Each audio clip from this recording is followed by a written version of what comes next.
¿Cómo puede ser que el bueno y justo se hizo hombre y fuera a morir por el más vil pecador? Como siendo yo su enemigo, el sufrimiento en mi lugar tomó en aquella cruz y cargó mi maldad sobre él.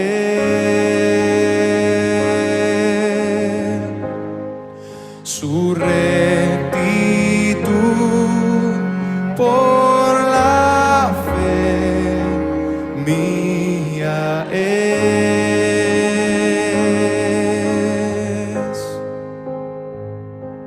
Aleluya, glorioso intercambio, oh cuán gran misterio, que por gracia salvo soy. Aleluya, gloria sea a Cristo por su sacrificio, declarado justo soy en él.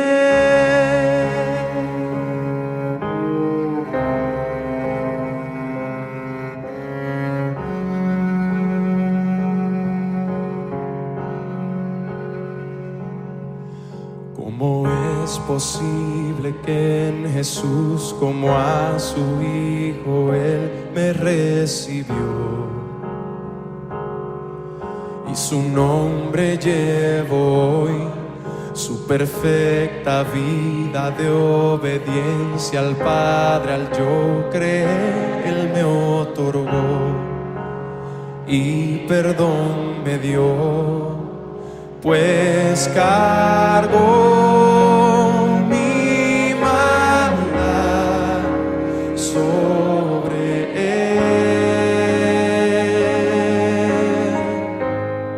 Su rectitud por la fe mía es. Aleluya, glorioso intercambio, oh cuán gran misterio, que por gracia salvo. Buenas tardes, hermanos, amigos, bienvenidos una vez más a nuestro culto virtual, a nuestra reunión de domingo. Estamos deseando poder reunirnos ya de forma presencial, pero damos gracias a Dios de poder tener estos medios, de poder reunirnos por YouTube y poder escuchar la palabra, deseando que todo esto pase pronto y que mientras pues, el Señor nos tenga en esta situación, nos continúe santificando y usando para su gloria. Empezamos el culto en el primer libro de Crónicas, capítulo 16, leemos del 28 al 29, dice así la palabra del Señor. Tributad a Jehová, oh familias de los pueblos, dad a Jehová gloria y poder, dad a Jehová la honra debida a su nombre, traed ofrenda y venid delante de él, postraos delante de Jehová en la hermosura de la santidad. Oh sí, Señor, sabemos, Dios mío, que todo lo que damos es recibido de ti, que no tenemos nada en nosotros mismos. Y por eso te pido, Señor, que nos dé, Señor, de ti, que podamos, Señor, ofrecerte sacrificios de alabanza, que podamos, Señor, venir a adorarte, que abras nuestro corazón, que ensanches, Señor, nuestra alma para bendecirte, para honrarte. Oh, queremos mirarte a ti, Señor, deleitarnos en ti. Y te pido que nos santifiques, Dios mío, que nos hagas más a tu imagen, que toda esta circunstancia nos haga crecer en el conocimiento de ti, en el amor por ti, Señor. Y te pido, Dios mío, que pronto podamos estar de nuevo juntos en armonía, compartiendo la dicha, la bendición de ser tu pueblo, la familia espiritual, por medio de ese sacrificio, Dios mío, en la cruz. Gracias, en el nombre de Cristo. Amén.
asombroso para mí.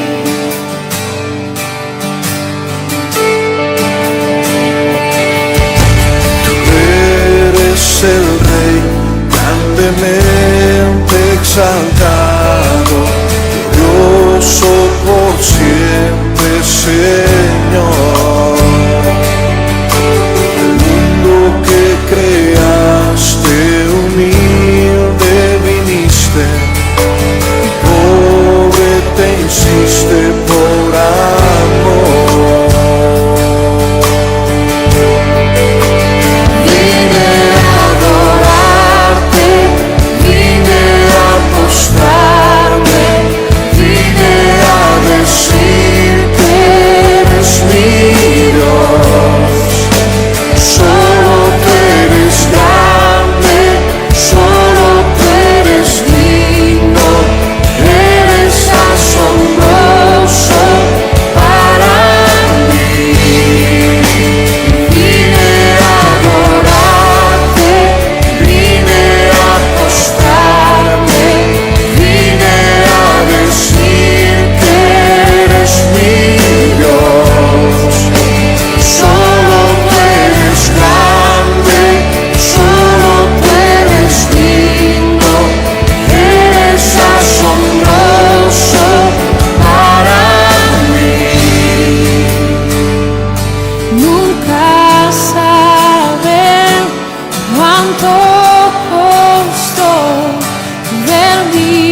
amor mis pecados decide olvidar, lanzados al mar no los quiere contar. Él siendo omnisciente olvida mi error.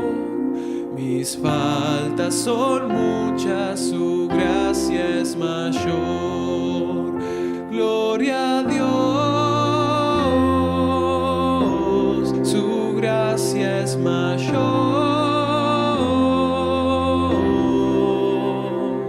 Sus misericordias hoy nuevas son, mis faltas son muchas, su gracia es mayor.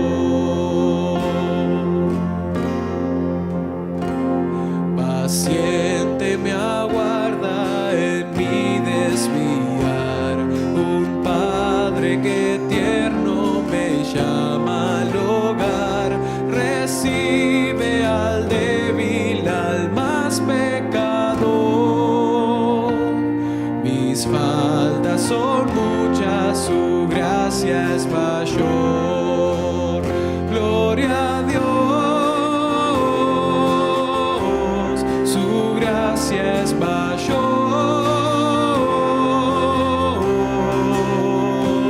Sus misericordias hoy nuevas son, mis faltas son muchas, su gracia es mayor.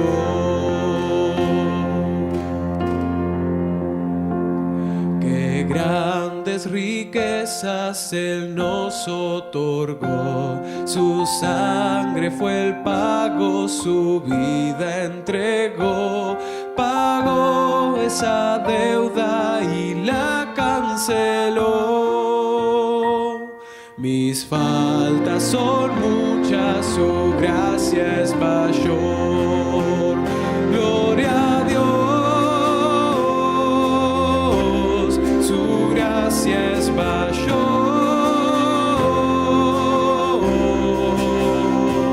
Sus misericordias hoy nuevas son, mis faltas son muchas, su gracia es mayor. Gloria a Dios,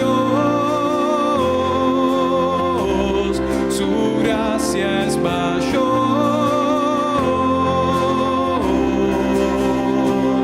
Sus misericordias hoy nuevas son, mis faltas son muchas, su gracia es mayor.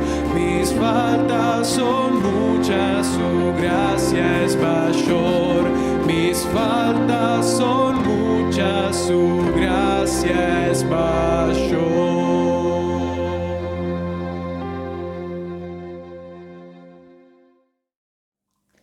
Seguimos con nuestra lectura congregacional en el libro de Éxodo, capítulo 20.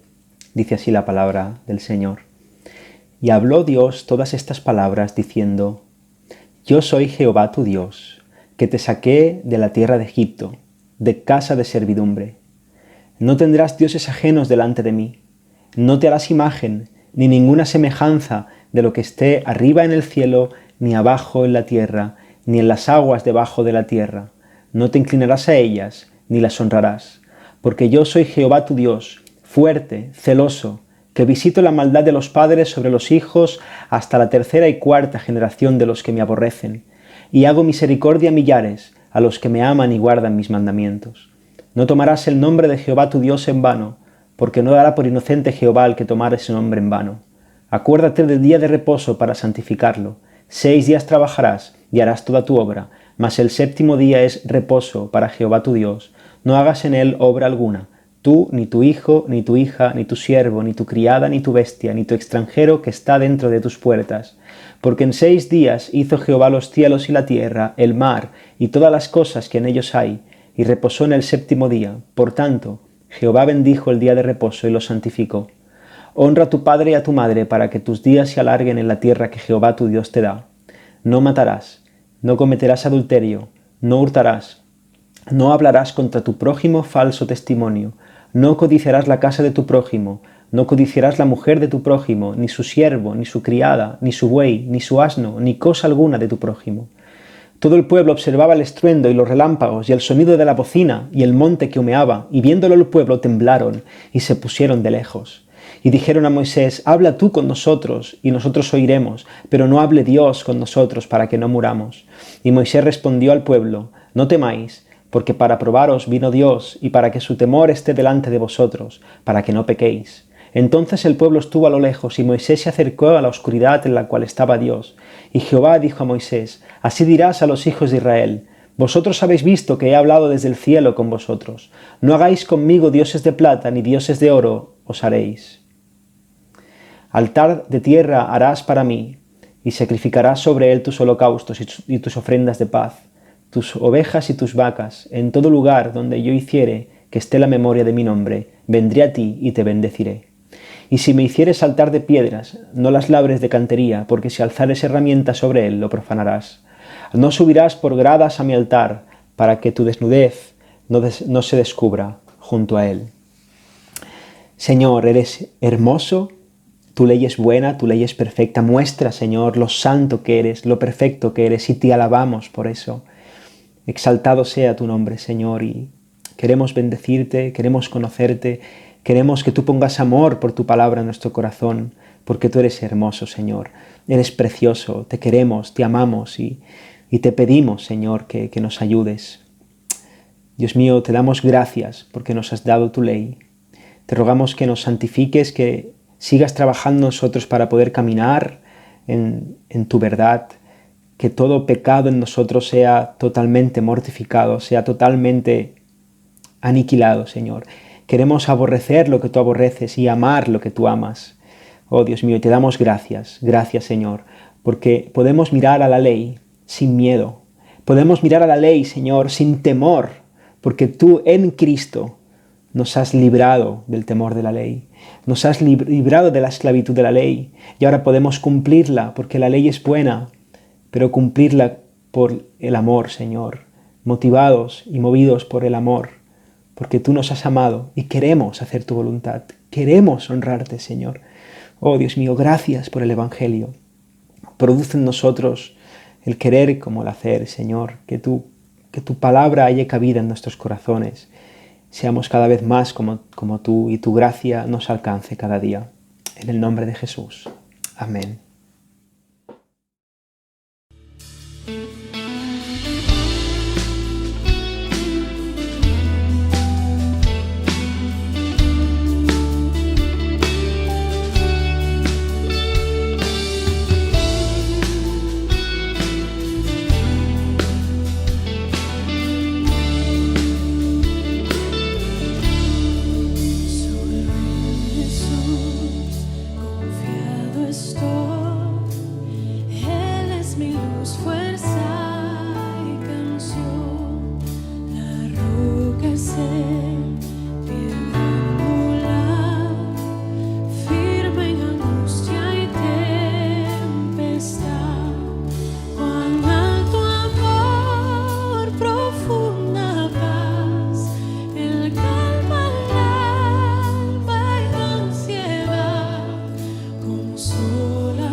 Muy bien, buenos días. Ahora desde aquí, desde el púlpito, como siempre, pidiendo al Señor que aquí pues cambie primero el corazón del que se sube aquí arriba, ¿verdad? Que se suba siempre con temor y temblor.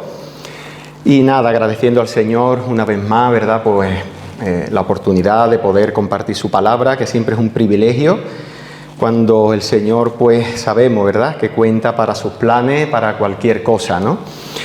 Así que también echando de menos a todos los hermanos, ¿verdad?, acostumbrado a mirar desde aquí, también los hermanos se me va a olvidar, ¿no?, San Lucas, San Fernando, Algeciras, La Línea, San Roque, Gibraltar, ¿verdad?, desde todos sitios, ¿no? Creo que he dicho Jerez, ¿no? Y del puerto de Santa María, que si no, Julio.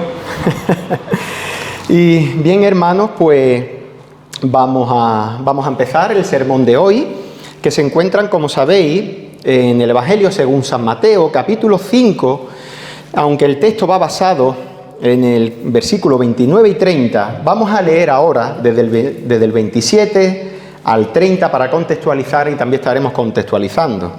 No sé si los que habéis podido pues leer el pasaje que se puso, ¿verdad?, por el grupo y demás. Estamos en el Sermón del Monte. A mí al final me van a llamar Jesús Manuel, el del Sermón del Monte. Porque claro, los hermanos sobre todo de Algeciras, La Línea, San Roque, Gibraltar saben por qué lo digo. Pero sí sabiendo, ¿no?, las bendiciones que tiene el Señor, cómo en tan pocas palabras, por así decirlo, el Señor pudo decir tanto, enseñar tanto, con tanta autoridad. Y la verdad que es un tesoro, ¿no?, aquí escondido para los que se pierden, ¿verdad?, pero una virtud, un oro para los que el Señor pues nos ha iluminado sus santas escrituras. Vamos a leer desde el versículo 27 en el capítulo 5, y dice así la palabra del Señor: Oísteis que fue dicho, no cometerás adulterio, pero yo os digo que cualquiera que mira a una mujer para codiciarla, ya adulteró con ella en su corazón. Por tanto, si tu ojo derecho te es ocasión de caer, sácalo y échalo de ti. Pues mejor te es que se pierda uno de tus miembros, y no que todo tu cuerpo sea echado al infierno.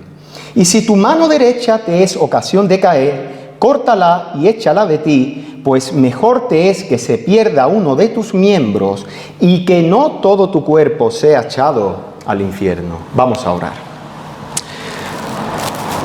Oh Padre, Señor del cielo y de la tierra, primero agradecerte la oportunidad que tenemos en esta mañana de poder oír tu voz. Gracias, Señor, por esta gran bendición y privilegio que tú nos das de poder escuchar lo que tú tienes que decirnos por medio de tus santas escrituras y a la misma vez, Señor, pedirte tu asistencia, Señor. Oh, Señor, asístenos en este momento, porque desde que yo voy a exponer ahora tu palabra, yo no soy nada, Señor, sin ti. Y te pido que en mi debilidad, Señor, tú me uses para que tu mensaje caiga siendo fiel, justo y verdadero. Te pido, Señor, también por los corazones que vamos a estar escuchando este mensaje, que tú nos exhortes, Señor, que tú nos muestres los pecados, Señor, que habitan en nosotros, pero que a la misma vez tú nos muestres que somos salvos solo por tu obra, por tu gracia, por tu misericordia. Gracias, Señor, en el nombre de Jesús te lo pedimos todo. Amén y amén. Muy bien, gracias, hermano.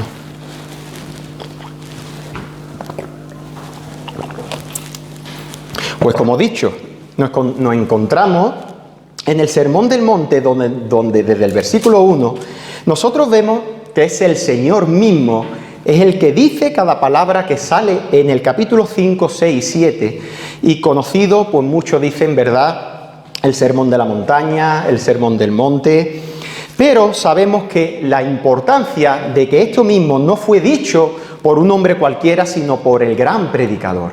No el mejor predicador, ¿verdad? No el predicador, sino Él, el Señor Jesucristo, la palabra encarnada. Y si empezamos desde el versículo 27 del capítulo 5 de Mateo, nosotros, hermanos, vemos una palabra que si vosotros leéis el capítulo 5 desde el versículo 21, vais a escuchar constantemente una palabra que se repite, que es oísteis. Oísteis que fue dicho, oísteis que fue dicho. Pero para saber, hermanos, es necesario contextualizar e irnos al versículo 17, porque muchos pueden malinterpretar y entender que este oísteis parece ser, y yo incluso he escuchado a muchos hermanos decir, no, es que el Señor en el Sermón del Monte empezó a cambiar la ley. Pero en el versículo 17, si eso fuera así, el Señor se estaría contradiciendo, ¿verdad? Cuando dice, no penséis que he venido para abrogar la ley o los profetas, no he venido para abrogar, sino para cumplir.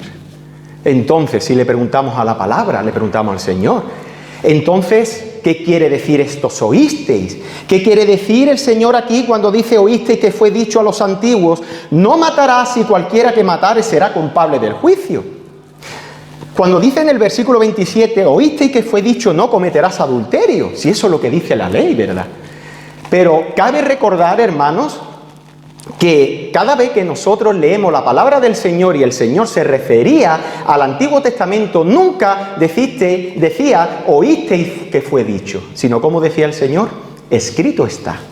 Y porque ahora de pronto no dice el Señor escrito está, sino oísteis, porque esto mismo no era en referencia a toda la enseñanza que los escribas y fariseos estaban enseñando.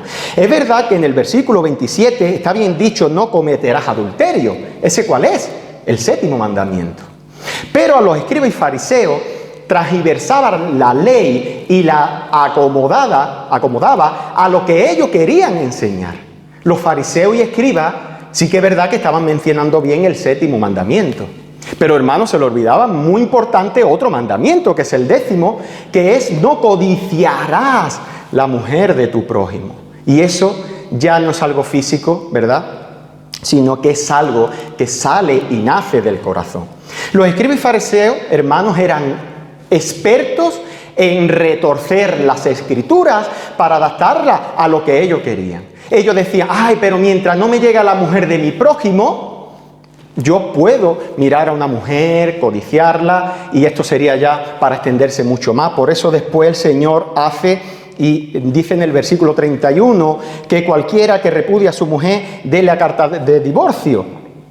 Eso es lo que decían los fariseos. Pero el Señor dice, el que repudia a su mujer, a no ser por causa de fornicación, y ahí le estaba poniendo una pared a los escribas y fariseos, decía, no, tú no puedes codiciar a la mujer de tu prójimo, no llegarte a ella, te divorcias de tu mujer, para que después digan que la Biblia no protege a la mujer, ¿verdad? Te divorcias de tu mujer y después puede llegarte cuando te separes. ¿Qué es lo que pasaba, hermano, entonces? ¿Qué pasaba con la lascivia de su corazón? ¿Qué pasaba con su mirada? ¿Qué pasaba y lo que hacían con su mano derecha? Nosotros vamos a ver hoy, hermano. que la mano derecha y el ojo derecha para los judíos, para los escribas y fariseos, para el pueblo de Israel, eran los dos miembros más importantes que ellos decían que tenían el ser humano. Y por eso, cuando el Señor dice, pero yo os digo, tú dices, no cometerás adulterio, y el Señor ahora le contextualiza la Biblia, como le hizo al diablo en el desierto, cuando el diablo le quiso también sacar, ¿verdad?, la palabra fuera de contexto, y el Señor dice, te voy a contextualizar. Pero yo digo que cualquiera, versículo 28, que mira a una mujer para codiciarla, ya adulteró con ella en su corazón. Ese con ella, ¿verdad? ¿Y por qué el Señor? Yo medité mucho y he meditado muchas veces, ¿no?, en este versículo. Y dice que cualquiera que codicie desde su corazón, en el momento que asiente un mal pensamiento y dice que adultera, dice que esa codicia lo hace junto con ella en su corazón. Porque para el Señor el pecado no nace de ningún acto, sino nace desde lo profundo de nuestro corazón. Para no extenderme más en estos dos versículos, pero es necesario no verlo, ¿no? Aquí vemos 4 aspectos muy importantes. Uno es que el pecado, hermano, es el consentimiento de nuestra voluntad, ¿verdad? Dice que podemos ser tentados, pero el pecado es el consentimiento de la voluntad de a lo que hemos sido tentados. Muchos hermanos se sienten mal cuando hemos sido tentados, y esto es un consuelo, pero hermanos, todas las tentaciones sabemos que no son pecado. El pecado se convierte en el momento del consentimiento de la voluntad a esa tentación, ¿verdad? Como, por ejemplo, el Señor está diciendo aquí, pasa una muchacha bonita, un hombre bonito, pasa por delante tuya y corriendo te ves tentado, pero quitas tu mirada, pero si después lo hace. Aquí dice el Señor que ya para el Señor has adulterado en tu corazón. Por eso, otro aspecto que vemos en estos dos versículos, 27 y 28, estamos contextualizando todavía, es que el pecado reside en el corazón. Si solo residiera a la hora de un acto, ¿verdad?, solo el Señor pues hubiese puesto los mandamientos, no cometerás adulterio. Pero por eso el Señor enseña que cualquiera que mira a una mujer para codiciarla, la codicia del corazón, la lascivia, los malos pensamientos, todo lo que sale del corazón, ¿verdad?, ahí vemos que el pecado reside en el corazón. Yo siempre he dicho, hermano, que el corazón es como la caja negra de los aviones. Lo he dicho muchas veces, ¿verdad? Habéis visto que muchas veces hay aviones pues, que tienen un accidente y hasta que no encuentran la caja negra, no saben realmente lo que ha pasado, cómo fue el accidente, qué es lo que ocurrió. Pues hermano, nuestro corazón es nuestra caja negra que constantemente está llegando información a Dios. Constantemente, de cada pensamiento, de cada cual cosas que nosotros hagamos, tendremos que rendir cuenta y eso sale del corazón. Desde pequeñito, hermano, desde pequeñito. ¿Quién le enseña a un niño a pecar, por favor? ¿Quién le enseña a un niño a pecar? ¿Verdad? Sí, los psicólogos, los colegios, los sabios de este siglo, siempre dicen que por la sociedad, por el mundo. Por favor, llevad a un niño, criarlo en un sitio apartado, en el campo, donde no tenga contacto con nadie, ¿verdad? Y los que somos padres sabemos de lo que estamos hablando, de lo que hemos sido niños, ¿verdad? Excepto Adán, todos nacimos niños, ¿no? Sabemos de lo que estamos hablando y ahora vamos a hablar, ¿no? Y también otro aspecto que nos enseña aquí el Señor es que nuestro verdadero yo no es el que se puede percibir con los ojos. No es el que se puede percibir con los ojos. Podemos ver un hombre moralmente fiel a su mujer, una mujer moralmente fiel a su esposo, pero realmente sabemos lo que hay en el corazón de tantas personas. Los adulterios que más duele a la sociedad o impactan a una familia son de personas que dicen que nunca esperaría que esa persona hubiese cometido el adulterio, ¿verdad? Cuando habéis escuchado, ¿no?, en la sociedad, le adulteró, ¿no?, con otra persona, mucha gente dice, sí, me lo esperaba de él. Pero de personas que no se esperaban, dice, por favor, no me lo esperaba de esta persona. Por eso lo que nos enseña aquí el Señor es que nuestro verdadero yo no es el que se puede percibir con los ojos. Y ahora, con esto en mente, el Señor de pronto parece que va a cambiar y en el versículo 29 dice, por tanto, así que, es la misma palabra en el griego, todo lo que he dicho anteriormente, oíste que fue dicho, pero que no es que no cometas adulterio simplemente físicamente, sino la codicia de tu corazón, que te haga mirar a una mujer, a un hombre. Dice que para el Señor estás adulterando con él o con ella. Dice ahora el Señor, por tanto, si tu ojo derecho te es ocasión de caer, sácalo y échalo de ti, pues mejor te es que se pierda uno de tus miembros y no que todo tu cuerpo sea echado al infierno.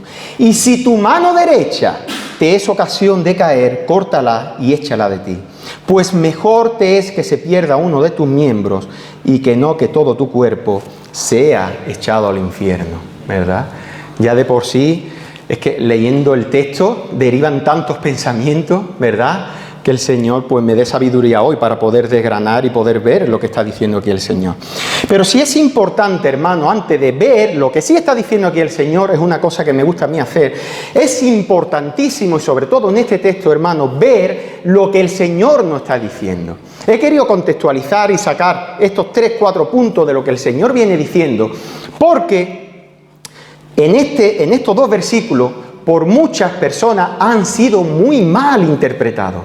Incluso han enseñado y han dicho que este pasaje demuestra que la salvación es necesaria, la obra vicaria de Cristo, pero también es necesaria obras. Eso es lo que han dicho muchas veces. Y por eso yo he querido resaltar este por tanto, para ver realmente que el Señor está hablando y empieza a hablar de este pasaje, de este tema, refiriéndose a lo que ha dicho anteriormente. Porque nosotros sabemos y vemos que en este pasaje no está enseñando la salvación por obra.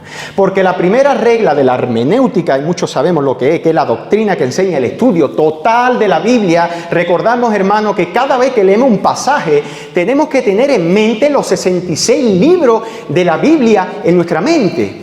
Eso nunca lo podemos olvidar, ¿verdad? Cada vez que se te venga y estés leyendo la Biblia y diga, quizá que esté enseñando algo, y dice, ¿pero qué enseña la Biblia en su totalidad? No puede ser que esto esté enseñando la salvación por obra. ¿Por qué? Porque Pablo dice que por gracia sois salvos por medio de la fe. Y esto no de vosotros, pues don de Dios. No por obras para que nadie se gloríe. No por obras para que nadie se gloríe. O en Romanos 3:20, por las obras de la ley ningún ser humano será justificado delante de él. Y más adelante dice, concluimos pues que el hombre es justificado por fe si las obras de la ley, ¿verdad? Nosotros vemos que este pasaje el Señor no está diciendo un camino de salvación. Además, yo siempre en el Sermón del Monte siempre me ha gustado decir, es como, no sé, llamémoslo un lema, y es que en el Sermón del Monte, así diciéndolo, es que este mismo sermón solo lo pueden vivir los creyentes y solo los creyentes pueden vivir el Sermón del Monte, ¿verdad? Esto es algo para alguien que ha nacido de nuevo, esto es algo para alguien que sus ojos han sido abiertos, que sus oídos han sido abiertos y puede entender las profundidades de la riqueza de la palabra del Señor, ¿verdad? Por lo tanto, no está diciendo que es un camino de salvación por obra, que haciendo esto te vas a salvar, ni mucho menos. Tampoco, hermano, está diciendo que es maltratar el cuerpo. Muchos pueden estar pensando, hombre, claro, hermano Jesús, pero yo sé que yo no me voy a cortar la mano literal. Sí, es verdad, ¿no? El que tenga un poquito de sentido. Sabemos que hay muchos hermanos, y muchísimos, ¿no?, que están entrando al reino de los cielos sin cortarse su mano, literalmente, y su ojo, ¿verdad? Sí, pero ¿sabe lo que pasa, hermano? Que hay obras que sí se hacen, que empiezan a maltratar su cuerpo, como por ejemplo el ayuno, ¿verdad? Y hacen estos sacrificios pensando que de esa forma van a ganarse el agrado de Dios. Muchos se tiran, hermanos, muchos días ayunando porque tienen sus conciencias manchadas de pecado y hacen estos ayunos porque piensan que maltratando sus cuerpos van a ganarse el agrado a Dios. Y no, hermanos, hay que tener cuidado de los ayunos muchas veces que escucho yo, que dicen algunos hermanos que dicen voy a ayunar 10 días sin sentido, ¿no? Y sobre todo, muy importante, hermano, con la motivación del corazón con que lo hacen. con la motivación, ¿verdad? Si quieres hacer un ayuno, hermano, hazlo, apártate. Prepara tu casa, deja a tu familia bien servida, métete en tu dormitorio, no pienses ni siquiera en comer, lee la palabra del Señor, gózate en el Señor, no te levantes de ahí, si te quieres poner de rodillas, te pones de rodillas, si te quieres echar en la cama, te echas en la cama, pero no lo hagas pensando que esa obra va a ganar tu salvación. No es así. Eso no es lo que está enseñando el Señor aquí. ¿Qué es lo que decía? Os sabéis, ¿verdad? Y os acordáis. Cuando van al templo a orar el publicano, ¿verdad? Y dice, ayuno 2 veces a la semana y doy diezmo de todo lo que gano, ¿verdad? Solo le faltaba decir, Señor, gózate de mí. Aquí tú tienes un verdadero siervo, ¿verdad? Que te sirve. Pero sabemos cómo es el corazón del creyente. Sabemos cómo es el corazón del arrepentido cuando dice... El anterior, era el fariseo y dice el publicano, mas el publicano estando lejos, no quería aún alzar los ojos al cielo, sino que se golpeaba el pecho y decía, Dios, sé propicio a mí, pues soy pecador, ¿verdad? Ese es el corazón regenerado, un corazón convertido, ¿verdad? Que dice, Señor, pero ¿qué te voy a ofrecer? El pecador es como un mendigo que estira su mano vacía y dice, Señor, dame porque yo no tengo absolutamente nada que ofrecerte. Y por eso, lo que estaba diciendo, hermano, sobre todo, el pecador no necesita ningún estímulo para pecar. Tú coges a un niño y lo pones lejos, en un monte, te vas, no hay nadie que te diga el día a día en el trabajo, en la casa, hay que hacer esto, hay que hacer lo otro, y verás como tu corazón está preparado para pecar. Porque el problema, hermano, no está en lo exterior, sino en el interior del corazón. Y eso es lo que el Señor está apuntando aquí. Es lo que el Señor está apuntando aquí, ¿verdad? Sería muy contradictorio que el Señor estuviera bien interpretando este 7º mandamiento diciendo que el problema es la codicia, la lascivia, el profundo de tu corazón, pero que de pronto dijera, sí, pero quítate el ojo derecho y tu mano derecha. Quítatela, verás tú cómo dejas de pecar. Y, hermano, y ahora entrando ya a lo que sí significa este texto, a lo que sí quiere decir este texto, y sobre todo, hermano, que es donde vamos a pasar ahora la mayor parte ya del sermón. ¿Qué es lo que está enseñando el Señor Jesucristo aquí entonces? Porque si la salvación es por gracia, por medio de la fe, no es maltratar nuestros cuerpos, no es cortarnos literalmente nuestra mano, pero ¿qué es lo que está diciendo aquí el Señor? Pues hermano, puede ser que te sorprenda lo que voy a decir, pero el Señor está diciendo que o dejas de practicar tu pecado, o dejas de jugar con tu pecado, o vas de camino al infierno. O vas de camino al infierno. Da igual el tiempo que lleves viniendo a una iglesia, da igual el tiempo que digas que llevas en el cristianismo, pero lo que el Señor está diciendo aquí es que o dejas de jugar con tu pecado, o acabarás en el infierno. O acabarás en el infierno. Y meditando, fijaos como el Señor dice, si tu ojo derecho te es ocasión de caer, sácalo y échalo de ti. No dice únicamente sácalo, ¿verdad? No dice déjalo en tu mano, tu ojo, guárdalo, quizás a lo mejor te haga falta, dice échalo de ti. Y ese échalo de ti en el griego quiere decir, es la misma palabra que en muchos pasajes usa como cuando a Pablo lo encarcelaban. Impresionante. Ese échalo de ti quiere decir, hermano, que lo que te está provocando a pecar, no te lo guardes porque hoy es domingo, lo puedes guardar en el bolsillo y cuando sales por las puertas lo puedes sacar según qué hermano tenga al lado, o según qué momento, o según qué amistad, sino que échalo de ti, encarcélalo ese ojo derecho. Pero sobre todo yo quiero mostrar también, ¿no?, que hay una enseñanza, ¿no?, que estas cosas, pues lamentablemente, hermano, hay en muchos sitios que han dejado de enseñarse. El pecado, por lo tanto, si una persona puede ver que tiene pecado, ¿cuál es el siguiente paso, verdad? El arrepentimiento y fe.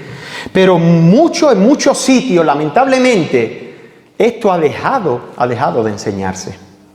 ¿Y por qué, hermano? Porque hay muchos que no les gustan ser los aguafiestas, ¿verdad? Y los cristianos, hermanos, somos los aguafiestas.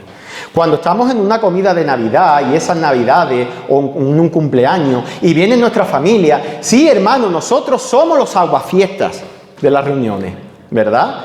Toda la familia hablando de recuerdos, muchas familias, ay, ¿te acuerdas el otro día el partido de fútbol? Y siempre te están mirando de reojo como diciendo, ¿saltará o no saltará? Esto no estoy diciendo, hermano, que no debamos de tener sabiduría, ¿verdad? No vamos a ir en un momento y decir, no, eso es pecado, lo que has dicho es blasfema, sino esperar el momento como Pablo lo hacía, ¿verdad? Pero sí que es verdad que hay muchos lugares, y en eso no me extraña, ¿no?, en reuniones familiares con inconversos, pero lo que sí me duele en el corazón, hermanos, es que en muchas iglesias la palabra infierno, la palabra pecado, la palabra arrepentimiento está siendo tabú, ¿verdad? El Señor dice en Lucas 13, fijaos la de veces que repite esto mismo, ¿no?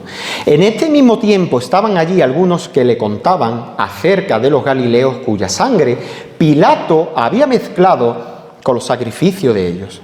Respondiendo Jesús les dijo, ¿pensáis que estos galileos, porque padecieron tales cosas, eran más pecadores que todos los galileos? Os digo, y dice el Señor, no, antes, si no os arrepentís, todos pereceréis en el infierno, pereceréis igualmente. O aquellos 18 sobre los cuales cayó la torre en Siloé y los mató, ¿pensáis que eran más culpables que todos los hombres que habitan en Jerusalén? Y dice el Señor, no. Antes, si no os arrepentís, todos pereceréis igualmente en el infierno. Aquí los judíos, los escribas y fariseos, pensaban que porque tenían menos pecado que los demás, ellos no iban a perecer en el infierno. Pero hermanos, debemos de entender y tener en claro que cualquier pecado, todos, absolutamente todos, ¿verdad?, son iguales delante de la santidad de Dios. Pero el mayor pecado no es el adulterio, el mayor pecado no es cualquier blasfema, ¿verdad?, sino que el mayor pecado es rechazar a Cristo en incredulidad. Ese es el mayor pecado, ¿verdad? Lo que el Señor está diciendo aquí es que todo, absolutamente toda la humanidad necesitan de arrepentimiento, necesitan de ir a Cristo en arrepentimiento y fe. Da igual si naciera o alguien naciera en una familia judía, da igual si alguien naciera en una familia cristiana, todos necesitan de arrepentimiento. Y hasta 2 veces el Señor repite esta palabra aquí. Y esta enseñanza nosotros predicamos del arrepentimiento, hermanos, porque el Señor fue el que más predicó de esto. Y nosotros, ¿de quién tenemos que ser ejemplo? Hermanos, ¿de Joel Osteen, de Maldonado o del Señor? Del Señor, ¿verdad?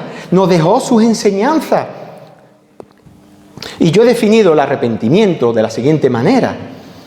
El arrepentimiento podríamos considerar lo que es el sentimiento por haber ofendido a Dios con nuestros pecados, sintiendo una gran tristeza, pero no acaba ahí, sino que conociendo la misericordia de Dios en Cristo, se acerca a Cristo en arrepentimiento y fe para perdón de sus pecados.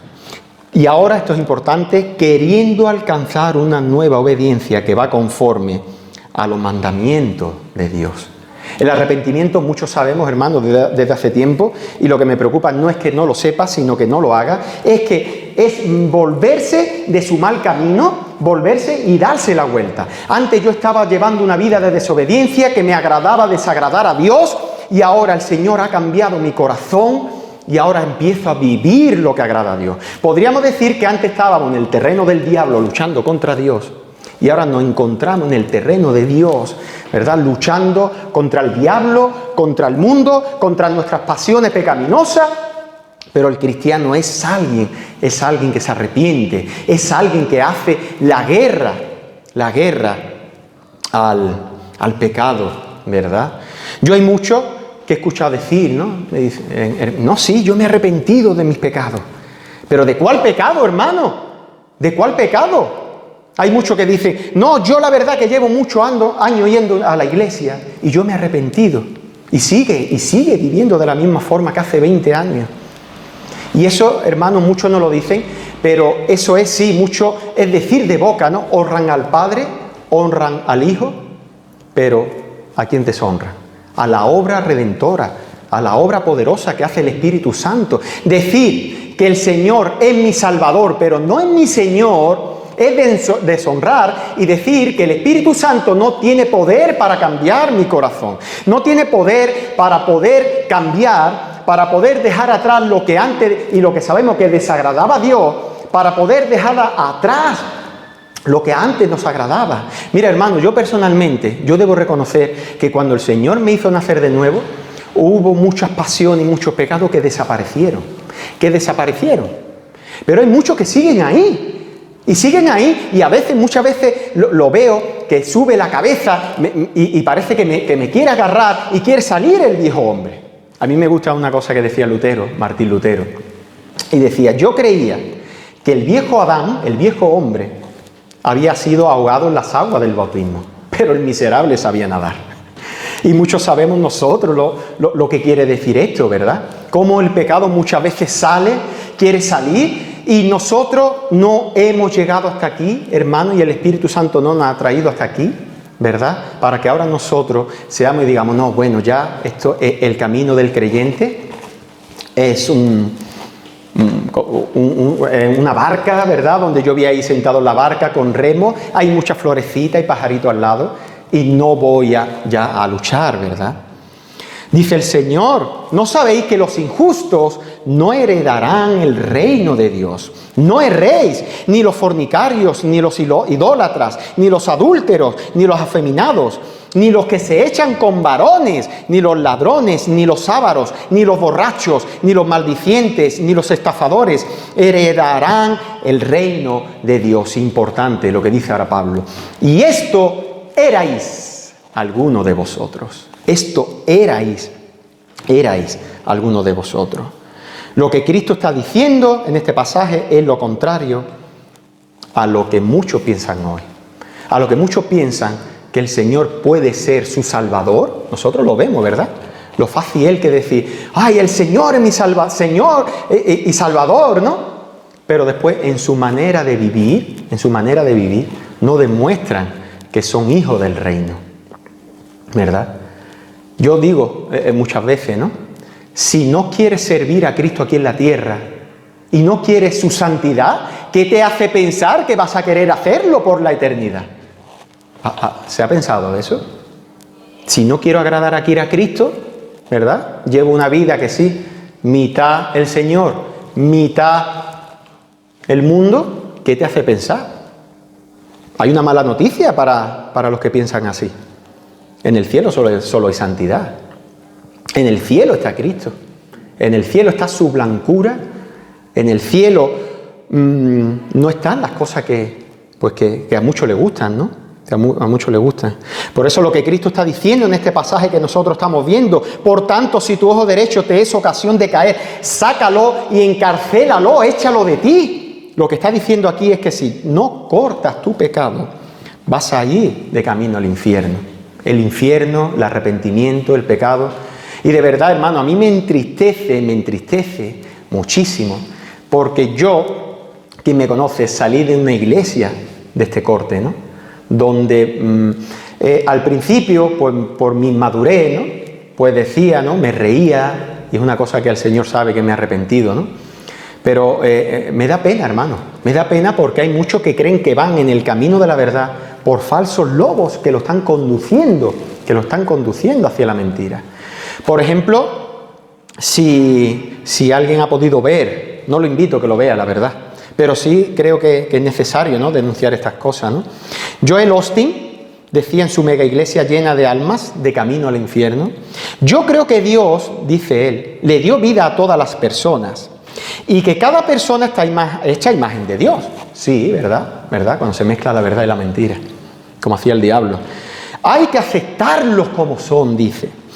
Y dice, no estoy aquí para predicar el odio o empujar a la gente hacia abajo. Media verdad, media mentira. No, yo no estoy aquí para predicar el odio. Pero nosotros, los heraldos de la palabra, estamos aquí para predicar la verdad y decirle a un pecador, a un homosexual o a alguien, a un borracho que está pecando y que está siendo esclavizado por su pecado, que si no se arrepiente va camino al infierno. Pero qué mayor amor que eso, hermano.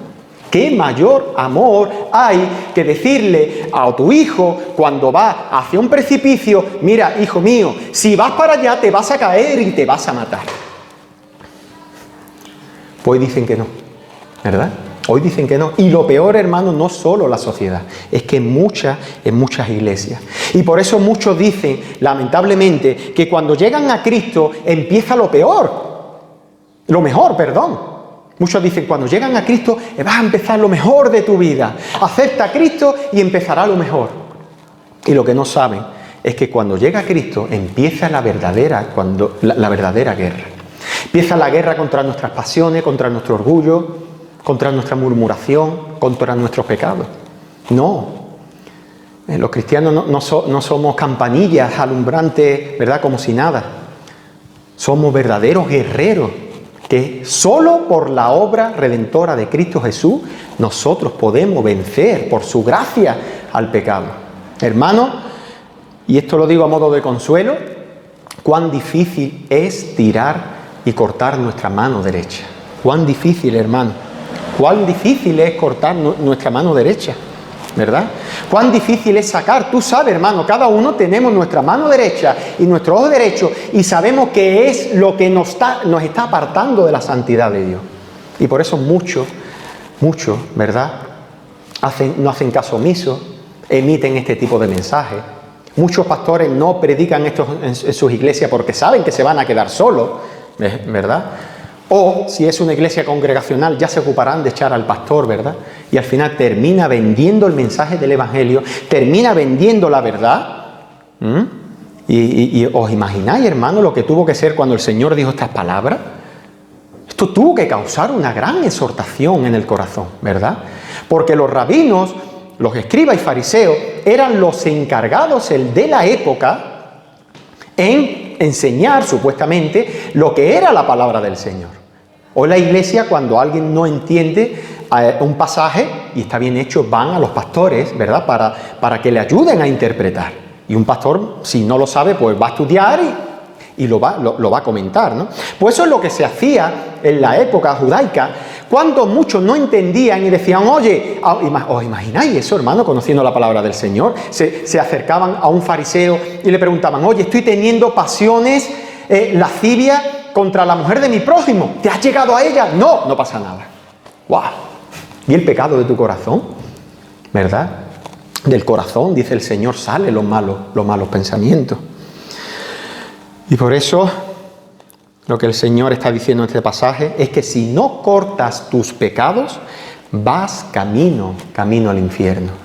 Vas camino al infierno. Si estás practicando el pecado, y esto es importante, es que el pecado aún tiene autoridad sobre ti. Lo que, hermano, no quiero que se me malinterprete, lo que no estoy diciendo es que un cristiano no puede pecar. A mí no me extraña cuando un creyente peca. No me extraña. Lo que me extraña es cuando dice que es cristiano y no está luchando contra sus pecados. La característica de un creyente no es no pecar. La característica de un verdadero creyente es luchar día a día contra su pecado. ¿Os imagináis? El Señor podría haber puesto otro ejemplo, ¿no? Si no rompes el palo que hay ahí de madera, no entrará, ¿no? Y lo echa, no. El brazo derecho era lo que más amaban los judíos. El brazo derecho y el ojo derecho, ¿verdad?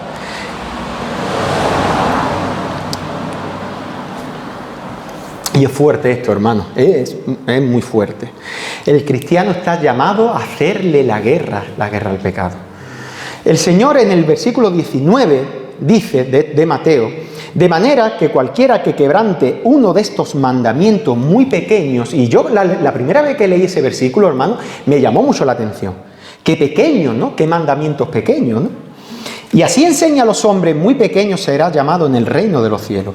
Mas cualquiera que los haga y los enseñe, este será llamado grande en el reino de los cielos. Los escribas y fariseos estaban enseñando que había pecados menores que no habían que hacerle mucha cuenta, y otros mayores a los que sí, como por ejemplo honrar, no tomar el Dios en vano, por eso cambiaron la palabra Yahvé a Jehová, por eso viene esa palabra. Pero, hermanos, no siempre juzguemos a los escribas y fariseos, miremos nuestros corazones. Hermano, lo peligroso muchas veces no es el gran pecado que nos está tentando únicamente, sino los que creemos que tenemos ahí, que están bien sujetos, que lo tenemos bien guardado. Y cuando nos llega un hermano débil que dice, hermano, estoy luchando contra este pecado, nosotros sacamos nuestro orgullo fariseo y decimos, ay, pues ese pecado lo tengo yo ahí bien atado. Pero ¿qué dice el apóstol Pablo? Cuidado el que se crea estar firme, que no caiga. Cuidado, cuidado, hermano. Porque nuestro llamado es cortarnos la mano derecha y sacarnos el ojo, pero no solo dejarlo en el bolsillo para el domingo, sino tirarlo, encancelarlo de nosotros.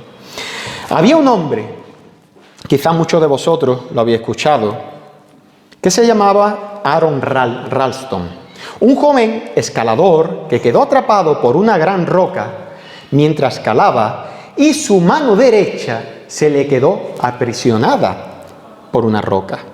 Permaneció enganchado durante 5 largos días hasta que tomó una decisión drástica. Yo lo leí, quien quiera por privado, yo se lo puedo mandar, y cuando estaba estudiando este pasaje leí esto y la verdad que como se suele decir, se me pusieron los pelos de punta.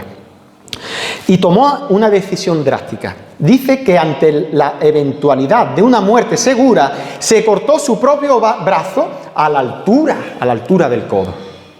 Es decir, se le quedó una piedra atrapada de muchísimos kilos. Estuvo 5 días intentando salir de esa prisión de la piedra y tuvo que tomar esa decisión drástica que cortarle su brazo para poder salir.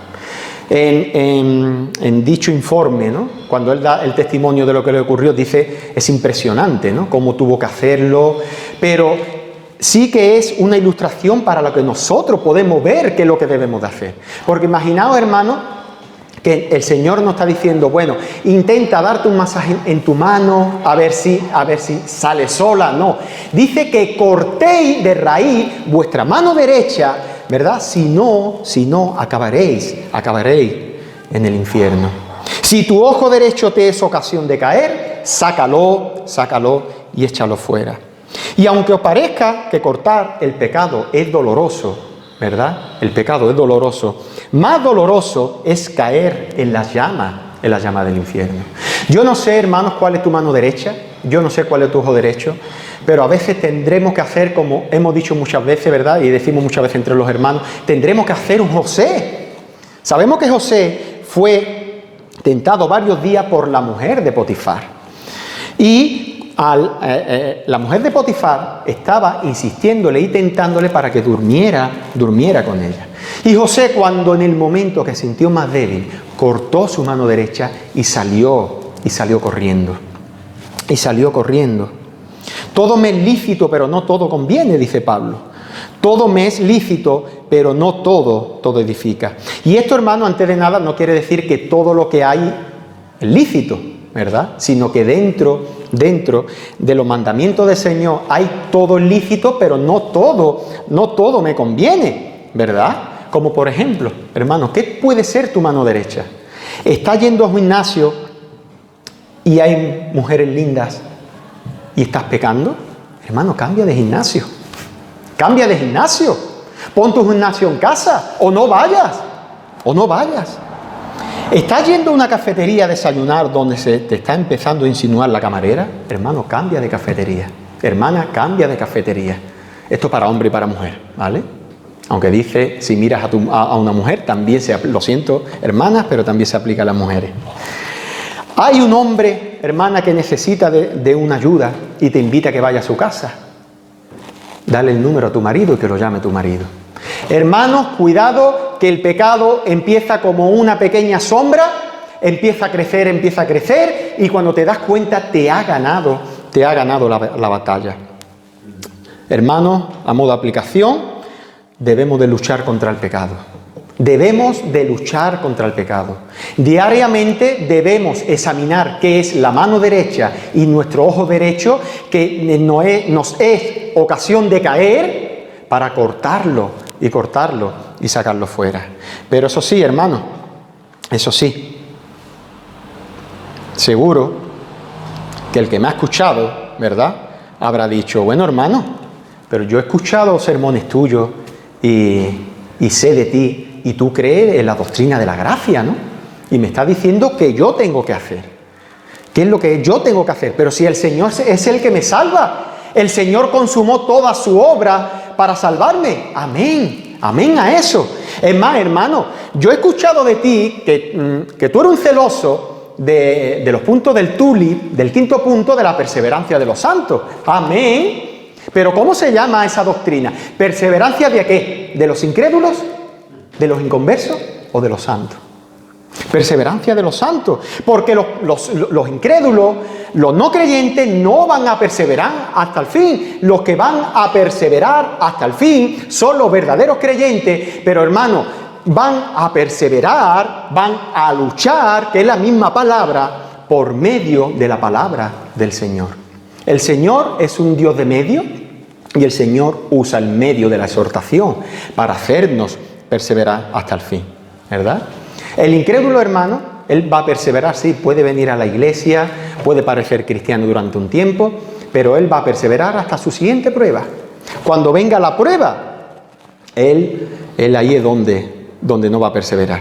Pero el creyente va a perseverar, ¿verdad?, con luchas, como se suele decir, con sudor y lágrimas, luchando contra su pecado. Porque el Señor, como dice Pablo, dice, por tanto, amados míos, como siempre habéis obedecido, no como en mi presencia solamente, sino más ahora, en mi ausencia, dice, ocupaos, y esa palabra ocupaos es un imperativo, ¿verdad? Todo lo que hemos ido al colegio nos acordamos de lo que es un imperativo. Es un mandamiento. Ocupaos en vuestra salvación con temor y temblor. Esa es nuestra parte, pero el consuelo, hermano, dice, porque Dios es, y ese es un indicativo, nos está indicando el por qué vamos a perseverar, porque es Dios el que en vosotros produce así el querer como el hacer por su buena voluntad.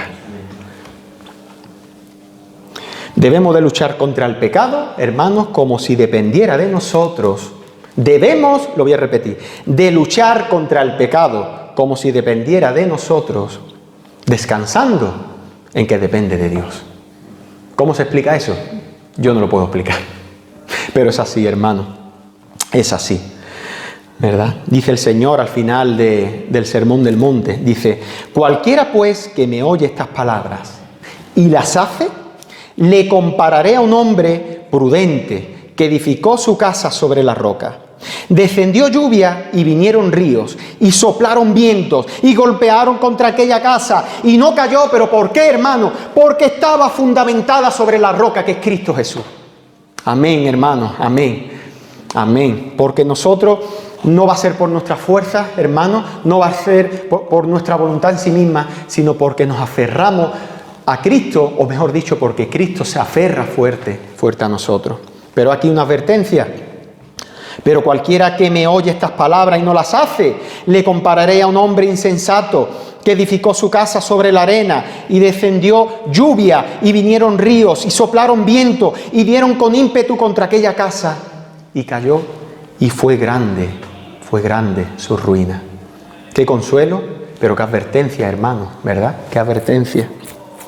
Por eso, hermano, tú que estás en Cristo, tú que estás edificando tu vida sobre Cristo, tu alma, Él es la roca que a pesar de las adversidades, hermano, que a pesar del coronavirus, que a pesar de lo que pasa en nuestra vida, que a pesar de cualquier piedra de tropiezo que podamos tener, ¿verdad?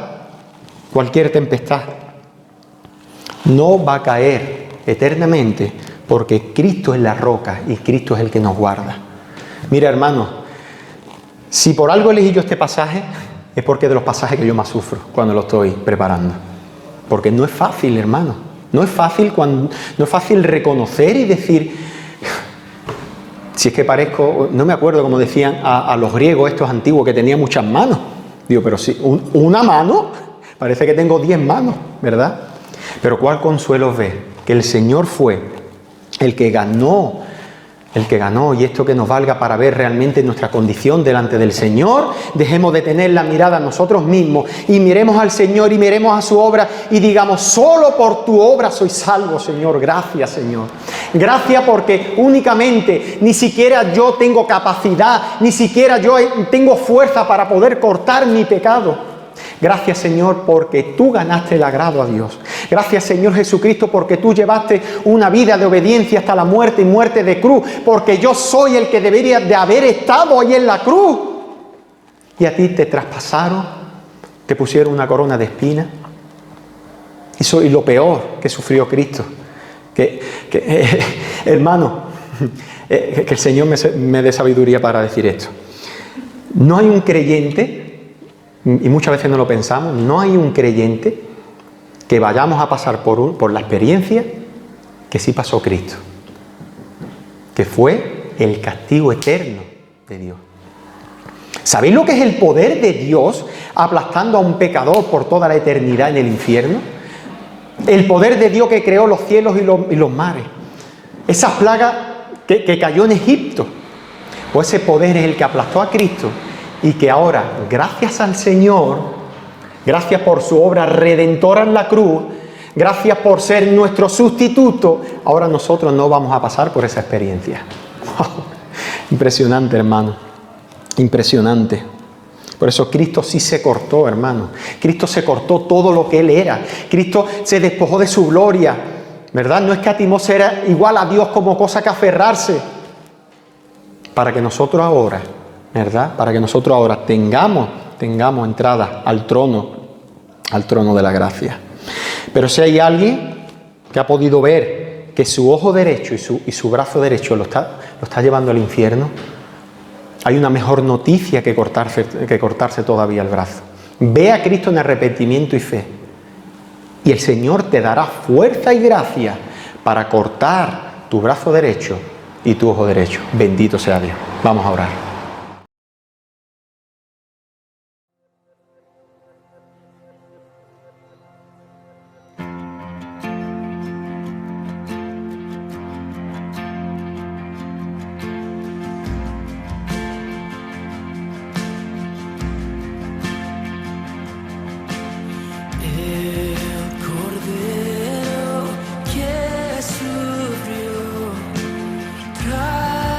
Traicionar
Muy bien, terminamos nuestra reunión con una doxología en la epístola de Judas, los versículos 24 y 25. Dice así la palabra del Señor: y aquel que es poderoso para guardaros sin caída y presentaros sin mancha delante de su gloria con gran alegría, al único y sabio Dios, nuestro Salvador, sea gloria y majestad, imperio y potencia, ahora y por todos los siglos.